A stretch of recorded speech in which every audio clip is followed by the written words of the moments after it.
Semakin mendekati akhir zaman, akan semakin terbukti kebenaran atau dusta. Fakta yang tidak dapat dibantah bahwa setiap umat manusia itu memiliki karakter sesuai dengan hukum atau keyakinannya, yaitu apa yang dianggapnya benar atau salah. Dari cara hidup seseorang akan nampak keyakinan atau agamanya, saudaraku. Juga suatu masyarakat atau negara sangat dipengaruhi oleh keyakinan atau keagamanya. Kalau kita pergi ke suatu negara, maka warna dan suasana masyarakatnya mencerminkan atau menunjukkan keyakinan atau agamanya. Betul kan, saudaraku? Ini adalah cermin yang jujur, yang tidak dapat disangkal atau dibantah. Seperti yang kita tahu bahwa salah satu ciri keberagamaan itu adalah hukum. Seperti bangsa Israel yang menganut agama Musa. Ciri agama tersebut adalah hukum yang tertulis. Seluruh cara hidup mereka diatur oleh hukum itu. Ada larangan-larangan, petunjuk apa yang halal, apa yang haram. Juga terdapat sanksi-sanksi dalam pelanggaran. Taurat mewarnai hidup bangsa Israel di zaman itu, saudaraku. Suatu realitas yang akan terjadi dan sekarang sudah mulai nampak bahwa pada akhirnya hukum tidak dapat mampu menopang moral manusia. Sebaik apapun hukum disusun dan berusaha ditegakkan, dunia sudah semakin jahat dan semakin rusak. Manusia tidak menyukai kebaikan dan tidak mau diatur. Ini fakta di lapangan. Tidak bisa tidak, manusia hanya bisa diselamatkan dengan cara yang diberikan Bapa melalui pengorbanan putra tunggalnya, Tuhan Yesus itu sendiri. Tuhan Yesus menebus dosa, memuridkan, dan mengubah manusia untuk menjadi seperti dirinya. Dalam hal ini, keselamatan dalam Yesus Kristus bisa tampil membuktikan kebenarannya. Dalam kekristenan tidak ada hukum yang secara terperinci mengatur cara hidup umat. Hukum Taurat hanya menjadi tutor sementara. Sebab yang menjadi hukumnya adalah Tuhan itu sendiri, saudaraku. Setiap tindakan orang percaya harus sesuai dengan pikiran, perasaan Tuhan. Segala sesuatu yang dilakukan harus seturut dengan komando Allah. Maka orang percaya diajar untuk memiliki kehidupan Tuhan Yesus di dalam dirinya. Itu terdapat dalam Galatia 2 ayat 19-20. Hanya dengan cara demikian dunia tidak bisa mempengaruhi. Tapi persoalannya adalah bagaimana proses pemuritan berlangsung sehingga seseorang benar-benar diubah menjadi seperti Tuhan itu sendiri. Ini menuntut pengorbanan segenap hidup, saudaraku. Kekristenan harus menjadi jalan hidup di mana seseorang memiliki fokus yang penuh dan terus-menerus terhadap proses mengenal kebenaran dan mengenakan kebenaran. Amin, saudaraku. Bapa akan menolong orang yang berani mempertaruhkan segenap hidupnya untuk hal ini. Jelas ya, saya ulang sekali lagi. Kekristenan itu harus jadi jalan hidup di mana seseorang memiliki fokus yang penuh loh, saudaraku, gak boleh kurang. Dan terus-menerus perjuangan ini berproses mengenal kebenaran dan berproses mengenakan kebenaran. Dan Allah Bapa akan menolong orang-orang yang memang berani mempertaruhkan segenap hidupnya untuk hal ini. Dan pada akhirnya, saudaraku, orang-orang Kristen yang hanya menjadikan kekristenannya sekedar agama akan menunjukkan kehidupannya yang tidak berbeda dengan orang dunia. Orang yang tidak mengenal keselamatan dalam Kristus Yesus sama hidupnya. Mereka adalah orang-orang yang sudah puas memiliki kebaikan secara moral umum. Pokoknya pergi ke gereja, duduk ikutin liturgi, melakukan kegiatan gereja, ikut bagian dalam pelayanan, sudah. Tapi mereka tidak sungguh-sungguh mau belajar mengenal Tuhan.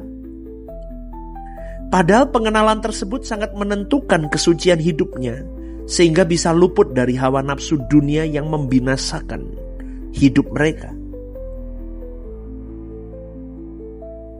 Karena untuk bisa menghindarkan diri dari pengaruh dunia yang jahat ini, saudaraku, tidak bisa tidak orang percaya harus sungguh-sungguh mengenal Tuhan dengan benar. Sungguh-sungguh peka terhadap kehendak Tuhan. Dan sungguh-sungguh berlatih untuk dapat melakukannya. Karakter seseorang sangat ditentukan oleh keyakinan agama serta hukum yang dia pahami. Maka orang percaya seharusnya diwarnai oleh karakter Tuhan Yesus sebagai hukumnya. Sebab orang percaya menjadikan Tuhan sebagai hukumnya. Artinya selalu hidup di dalam kehendaknya. Inilah yang mau saya katakan keistimewaan keselamatan di dalam Yesus Kristus. Manusia itu diubah menjadi seperti Tuhan dengan cara mengenakan hidupnya. Itu terdapat dalam Roma 13 ayat 14. Mengenakan kehidupan Tuhan Yesus adalah perlengkapan senjata yang sangat-sangat benar-benar dibutuhkan setiap pribadi orang percaya. Karena hukum tidak bisa menopang manusia menjadi baik, saudaraku. Tetapi kehidupan yang dimatikan dari keinginan duniawi dan dosa, serta mengenakan kehidupan Tuhan Yesus, adalah satu-satunya jalan terhindar pengaruh dunia yang jahat. Demi keselamatan umat, gereja harus mengajarkan kebenaran ini dengan jelas. Para pembicara rohaniawan di gereja harus berani hidup kudus, tidak bercacat, tidak bercela seperti Tuhan Yesus. Meskipun masih jatuh bangun, tapi harus berjuang. Tidak bisa hidup tanpa perjuangan.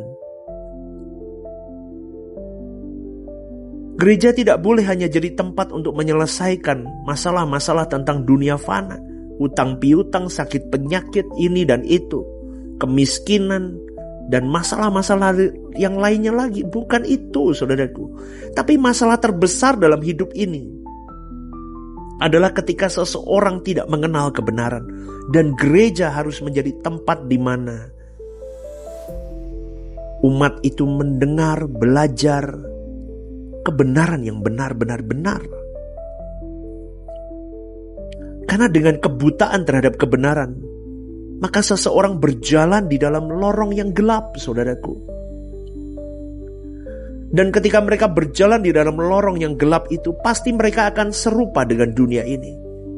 Karena mereka tidak tahu arah. Kalau mereka serupa dengan dunia ini, maka mereka menjadi anak dunia. Maka jelas kekristenan itu harus fokus hanya kepada Tuhan. Hukum hidupnya Tuhan. Standar hidupnya Tuhan Yesus. Jelas.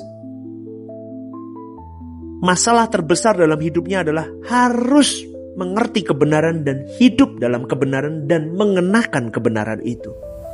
Sehingga hidupnya berkenan kepada Allah. Di dalam keberkenanan kepada Allah akan menghantar seseorang kembali ke rancangan Allah semula. Itulah kekristenan. Amin, saudaraku.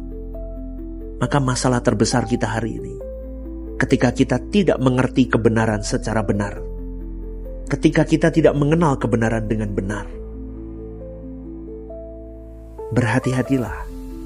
Maka milikilah waktu intim dengan Tuhanmu, supaya Tuhan membukakan banyak hal di dalam firman Tuhan untuk kau mengerti apa yang menjadi isi hatinya, untuk dicurahkan menjadi partner, share partner kerja bersama dengan Allah. Hiduplah kudus, saudaraku. Hiduplah tidak bercacat celah di pemandangan Allah. Dimulai dari hari ini. Kita berjuang bersama ya. Selamat pagi, saudaraku. Tuhan memberkati. God bless you.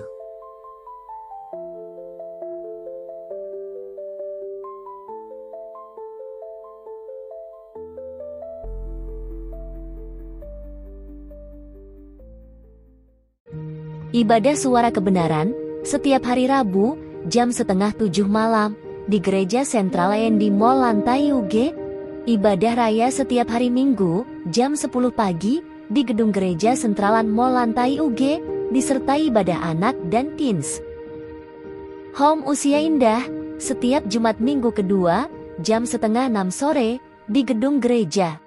Ajak rekan dan saudara Anda untuk bergabung bersama kami.